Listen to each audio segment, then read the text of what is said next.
Welcome to r/MaliciousCompliance, where we share stories of people conforming to the letter but not the spirit of a request. Thank you, friends, for subscribing to the channel and for so many likes. The first story: Supervisor was released from duty as management can see he was not fit to handle his job well. The second story: I quit my job and left all the hard work to my manager. The third story: Evil boss writes me up, then I stop catching a problem that costs him thousands of dollars in downtime. Today's first story is: I work in IT at a food processing plant. Have a story. The job that I work in always has people flex the rules a little to meet quota. I work as an IT technician at a food processing plant, mainly chicken. My day-to-day routines have always been stretched from normal IT tasks, such as assisting the end users with various issues that they can normally fix themselves. But whatever, it's what I get paid for.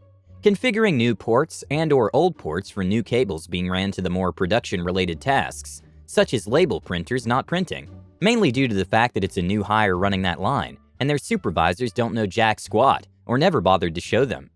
And I had to fix it, to as far as the scale not generating either any weight or the correct weight. It's gonna be a somewhat lengthy story because I want to give as much detail as I can, but here it goes. One day I was in my office when I got called over the radio. The company I work for has a really great habit of jabbering over the radio, when at the time we only have one repeater working, and I got called over to investigate. When I got there, I was told that for some reason the weight wasn't showing on the workstation in order to print a label.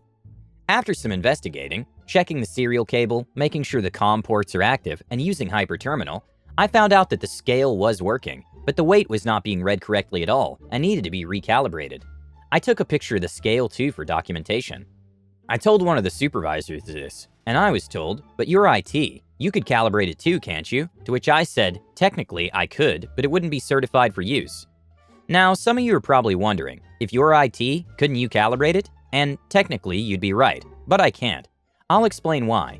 You see, when working with food, you have to use a scale that's been certified by someone who's received training by the state. Once the scale's been calibrated, that someone will certify it by placing a sticker on top of the scale head and sign and date the sticker to show it's certified for use. USDA and the QA department will be checking for those stickers, and if they find someone running that product that doesn't have a sticker, well, it's a bad time. Keep this in mind as I dig further into this story. So the supervisor, he didn't like that answer all that well, and he gave me a direct order to get that scale operational. Keep in mind also that I don't report to anyone who works on the production floor. I have a boss, and he ain't it. However, though, since he wanted to go that route, a thought popped up in my head. The convo basically went like this. Me: Sir, I can get the scale calibrated, but you'll still need someone to certify the scale before using it. Supervisor: I don't care. We got product to move, and if you can calibrate it, then calibrate it. Me: Now, understand, sir, that if you do this, I cannot be held liable for what you're about to do. Supervisor: You just get that scale working. I'll worry about the rest. So I did, and it wasn't hard, to be honest. I got the scale working. This guy nearly shoved me out of the way to get someone else to run the line. Didn't bother getting a guy to certify the scale. Instead, he tried to peel a sticker off from a scale not being used and slapped it onto the scale. This was too good to pass up, so I decided to take a picture of it as well, since everyone knows I use my phone regardless, and thought nothing of it. After some time passed, I left and went back to my office. I decided to get some other tasks done when I got a call from the QA department, and I remember how this one went, so buckle up. Me: Hello, IT department, how can I help you? QA: Hey, is this OP? Me: Yes, how can I help you? QA: Yes, I was told by USDA that there was a scale that did not have a current certification sticker on it, yet are still running product. Were you aware of this? Me: Yes, I was aware, and I had advised the supervisor in that area that if I calibrated it, he would still need to get that scale certified. QA: Well, the supervisor told me that you just went ahead and did it, stood there for a little while, and just left. Me: Ma'am, I can assure you that I wasn't the one at fault here. I have photos that can prove my case.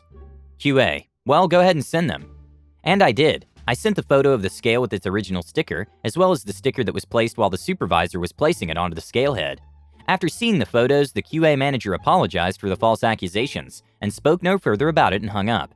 Apparently, QA and USDA had to shut down that particular line, because since the scale wasn't certified, they cannot run product, regardless of how backed up they are and how they're trying to meet quota. You can't cut corners when it comes to food, people. It's just not good business. Needless to say that the supervisor was released from duty, as management can see he was not fit to handle his job well. Moral of the story here is that the rules and standards in the food industry are there to keep things stable. You mess that up and you mess up everything around you. The next story is, you're not a manager, so quit acting like it. I'm a guest service representative for the hotel chain that makes you smarter, and have been for the past 3 years, as I slowly eke towards my master's degree in hospitality. For real, I'm in this business for life, and there's little that I love more. Bearing that thought in mind, when a supervisory position opened up at my hotel in January, I decided to adult the SH out of life and go for it. Managed to score an interview and a follow-up, and then didn't get the job. Which fine, fair enough, it happens. I'll get the next one, am I right? But let's examine the gent who got the position instead. Meet Bill, a man who was in HR for about 2 years, before the position became available. Nice guy, quiet, a little bit anal about how he wants things done, but nothing insufferable. Bill, of course, knows that I applied for his position and tried to laugh it off with me when he got the job instead, saying that we'd basically be cohorts. Since while he had more management experience, I had been at the front desk for years longer than him. Yeah, that wasn't a thing. Idiot me, I decided that even swallowing the mild bitterness of not getting to advance, I'm still going to keep busting my A at this place and prove to them that I'd be a great candidate in the future for promotion. Bill, of course, is so thrilled to be the boss, at last, that he takes the sway of his position pretty seriously. He remade the entire schedule to suit his days off, which included denying a lot of vacation requests that had previously been approved. We're dangerously short-staffed, and Bill refuses to hire anyone because we're not busy yet. You know, because it's a smart idea to wait until we're in the weeds before we start seeking out eligible candidates for this hellhole. Bill manages to find the delicate balance of having a managing style that's both micromanaging to the point of making us paranoid and giving so few SHs that we're constantly in the lurch and on our own. And of course, Bill likes to respond to any questions to his authority with the phrase, "I'm the manager, OP." So much awesome. Anyhow, the only reason we've been making it through the 9 circles of hell has been because all of us are pulling as much weight as possible. Including, of course, yours truly, who as the senior FDA, has taken on as much management stuff as possible. I answer the phone at home, even on my days off, because even though Bill is the mod, he never picks up. I come in all the time to cover our short-staffedness, pulling splits and doubles because Bill, of course, wants to go home, after his 8 hours are in. I go to the brand-required meeting for our front office, because Bill can't be bothered to tune in for 1 hour every month and take a survey.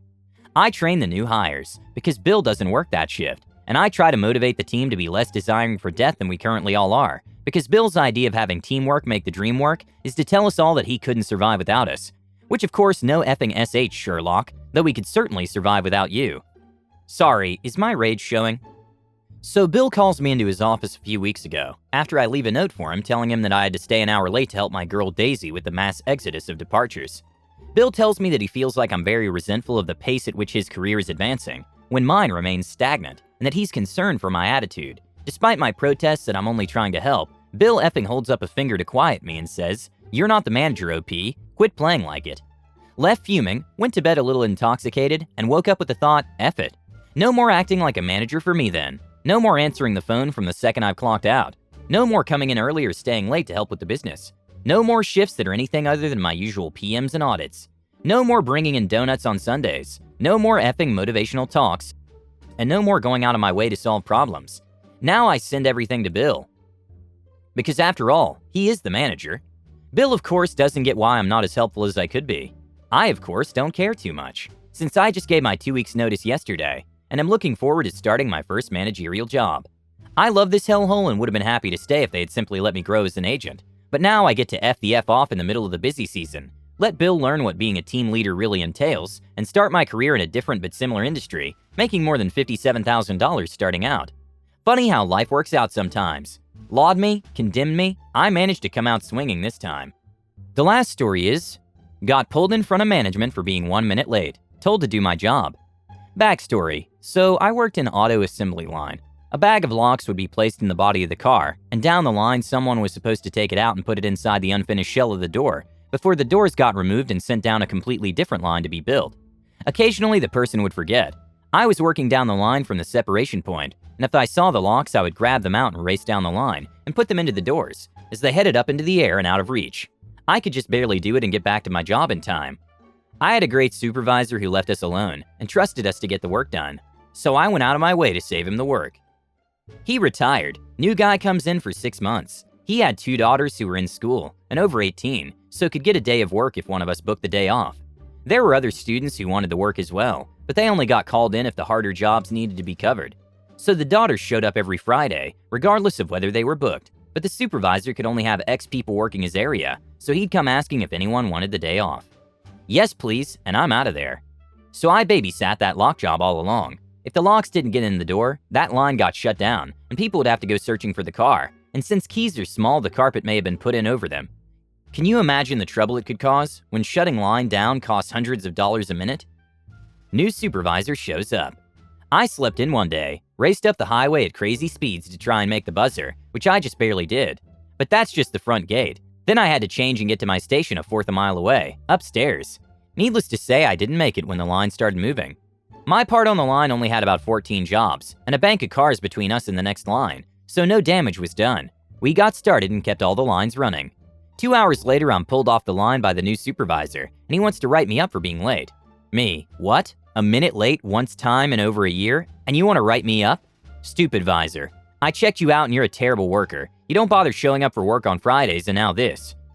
Me, I show up for work every Friday. What are you talking about? Supervisor, here's 6 or 7 days you were marked absent. Turns out the previous supervisor had put down wrong code when he would send me home for his daughters to work, so the office wouldn't catch on to what he was doing.